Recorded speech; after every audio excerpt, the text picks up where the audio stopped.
Most people think being independent is a strength, and sometimes it is. But there is a type of independence that is not freedom at all. It is survival. It is the kind where you stop asking for help because somewhere deep inside, you learned that nobody was really coming. You become the person who says, "I am fine," even when you are falling apart. You become the strong one, the reliable one, the person everyone depends on. But secretly, you feel tired all the time, lonely in ways you cannot explain. And maybe the strangest part is this. Even when someone truly wants to love you, support you, or care for you, it almost feels uncomfortable. Like your body does not know what to do with kindness. If that sounds familiar, this video may explain something important about your life that nobody ever taught you before. You may have spent years believing your independence was just your personality. Maybe people even praised you for it. They called you mature, responsible, strong, low maintenance. And when you heard those words, part of you felt proud, but another part of you quietly learned something dangerous. You learned that your value came from needing nothing from anyone. A lot of people who become too independent did not choose it consciously. It usually starts very early in life. Maybe you grew up in a home where emotions were ignored. Maybe your parents loved you, but they were emotionally unavailable. That means they were physically there, but emotionally disconnected. Maybe they were stressed, overwhelmed, critical, unpredictable, or simply unable to comfort you when you needed support. As a child, your brain is constantly learning one important question. What happens when I need something? If your needs were met with warmth and safety, your nervous system learned that connection is safe. But if your needs were ignored, mocked, punished, or treated like a burden, your nervous system adapted differently. Your nervous system is your body's built-in alarm and safety system. It controls things like fear, stress, calmness, and emotional reactions. And your nervous system is always trying to protect you. So if asking for comfort led to disappointment, your brain slowly created a survival strategy. Do not need too much. Do not depend on anyone. Handle everything alone. At first, this strategy works. It protects you from rejection. It protects you from feeling abandoned. But over time, it becomes automatic. You stop even noticing how deeply alone you feel because independence becomes your identity. One of the biggest signs of survival-based independence is that asking for help feels almost painful. Think about it. Maybe you can support everyone else easily. You give advice. You listen. You help people move houses, solve problems, calm down during crises. But the moment you need support yourself, something inside you shuts down. You might tell yourself, "I do not want to bother anyone." Or, "I should handle this on my own." Or even, "Nobody can help anyway." And maybe you truly believe those thoughts. But often, underneath them is fear. Fear of being disappointed. Fear of being vulnerable. Fear that your needs will make people leave. So instead of reaching out, you isolate. Even when you are overwhelmed. You know what is interesting? Many people who are too independent do not look emotionally wounded from the outside. They often look highly successful, organized, calm under pressure, responsible, because they learned very young that emotions had to be controlled in order to survive. Maybe you were the child who never caused trouble, the one who stayed quiet, the one who became emotionally mature too early because the adults around you could not handle their own emotions. This is sometimes called parentification. Parentification happens when a child takes on emotional or practical responsibilities that belong to adults. Maybe you became the family peacemaker. Maybe you comforted your parents. Maybe you learned to hide your feelings because there was no space for them. And children who go through this often grow into adults who feel guilty for having needs at all. You may even feel uncomfortable when someone tries to take care of you. Imagine this. A friend notices you are stressed and says, "You do not have to do everything alone. Let me help." Instead of feeling relieved, your body feels tense. Part of you wants support, but another part says, "No, I can handle it." That reaction is not because you are cold or selfish. It is because receiving care feels unfamiliar. And unfamiliar things can feel unsafe to the nervous system, even when they are good. This is why some people sabotage healthy relationships without realizing it. When someone gets emotionally close, old survival patterns wake up. You might pull away when things become serious. You might stop replying to messages. You might suddenly focus on work, productivity, or personal goals instead of intimacy. You might feel trapped when someone needs emotional closeness from you. And sometimes, you may not even understand why. This connects to something psychologists call attachment theory. Attachment theory explains how your early relationships shape the way you connect with people later in life. If you learned as a child that closeness was unpredictable or emotionally unsafe, you may develop what is called avoidant attachment. Avoidant attachment does not mean you do not want love. Usually, it means you learn to survive without depending on love. People with avoidant attachment often crave connection deep down, but they also fear it at the same time. So relationships can feel confusing. Part of you wants closeness. Another part wants distance. You may even convince yourself that you do not really need people at all. But humans are wired for connection. That means your brain and body are biologically designed to need safe relationships. Just like you need food, sleep, and water, you also need emotional connection. Research shows that loneliness affects the body similarly to chronic stress. Chronic stress means stress that stays in your system for a long time without enough recovery. It can increase anxiety, exhaustion, sleep problems, and even physical illness. And this is where survival independence becomes tricky, because from the outside, it can look strong, but inside, it can slowly drain you. Many overly independent people are secretly exhausted. They carry everything alone. They overthink constantly. They struggle to relax. They feel responsible for everyone, and they rarely feel truly supported, even in relationships. Another sign is that you may struggle to identify your own emotions. When children repeatedly ignore their feelings to survive, they often disconnect from them completely. So instead of saying, "I feel hurt," you might just feel numb. Instead of saying, "I need comfort," you distract yourself with work, scrolling, productivity, or staying busy. Busyness becomes emotional armor, because slowing down means feeling things you spent years trying not to feel. You may also notice that compliments make you uncomfortable. If someone says, "You deserve support," your first instinct may be to reject it. If someone calls you strong, you might smile.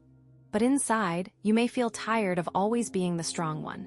There is also something very painful that happens in friendships and relationships when you become too independent. People stop checking on you, not because they do not care, because you trained everyone to believe you never need anything. You became so good at surviving alone that nobody realizes how lonely you actually are. And loneliness does not always look dramatic. Sometimes it looks like sitting in your room after a hard day, wanting someone to notice you are struggling, but also feeling unable to reach out. Sometimes it looks like secretly wishing someone would take care of you for once. Sometimes it looks like crying quietly and then immediately wiping your tears away because vulnerability feels embarrassing. The truth is, hyperindependence often comes from emotional wounds, not confidence.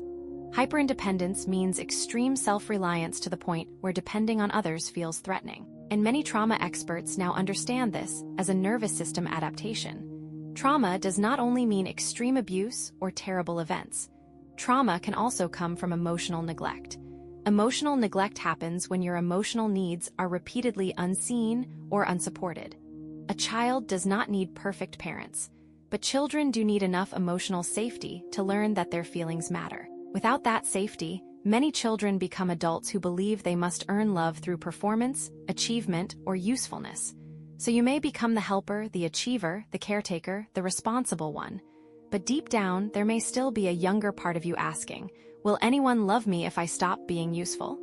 That question hurts, but it matters, because healing does not begin by judging yourself for being too independent. Healing begins when you understand why you became this way. Your independence was not weakness. It was intelligence. Your brain adapted to protect you. The problem is that survival strategies that protect you as a child can isolate you as an adult. And this is important. Healing does not mean becoming dependent on everyone. It does not mean losing your strength or becoming emotionally needy. Healthy independence is beautiful. Healthy independence means you can take care of yourself while also allowing safe people to support you. It means connection without losing yourself.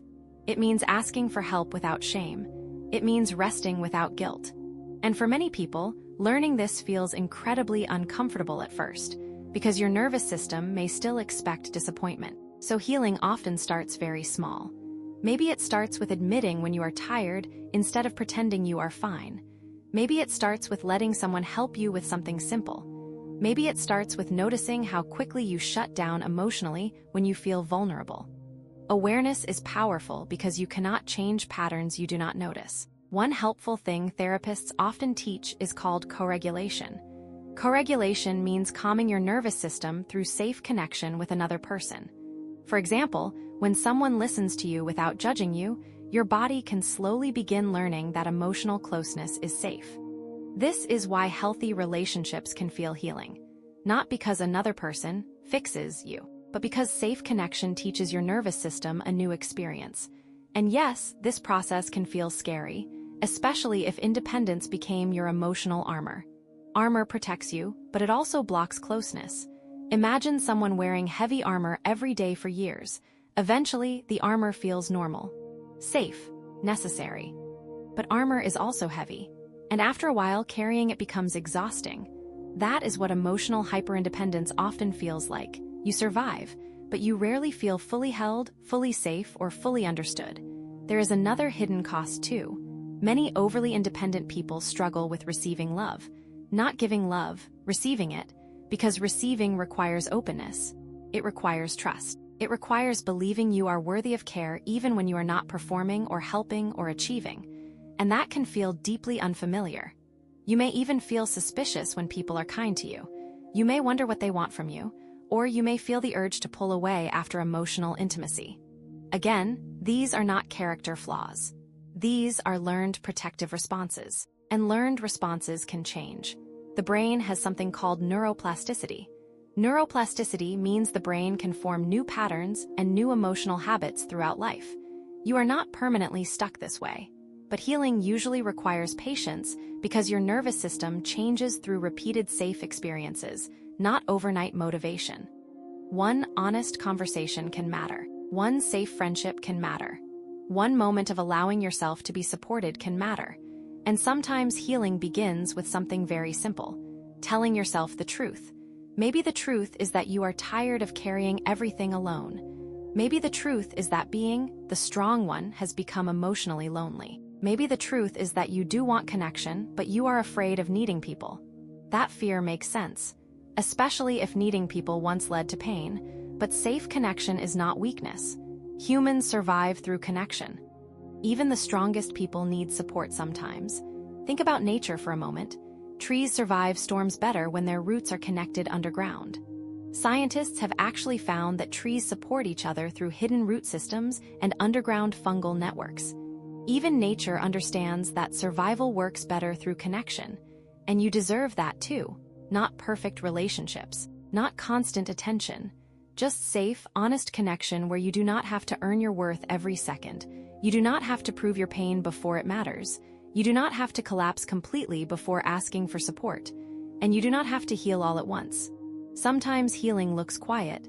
It looks like resting. It looks like crying without apologizing. It looks like texting someone back honestly instead of pretending everything is okay. It looks like saying, "Actually, I could use help."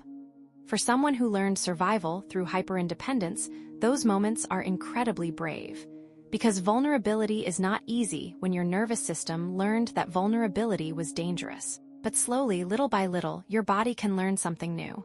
That safe people exist. That your needs do not make you weak. That love does not always disappear when you become emotionally real.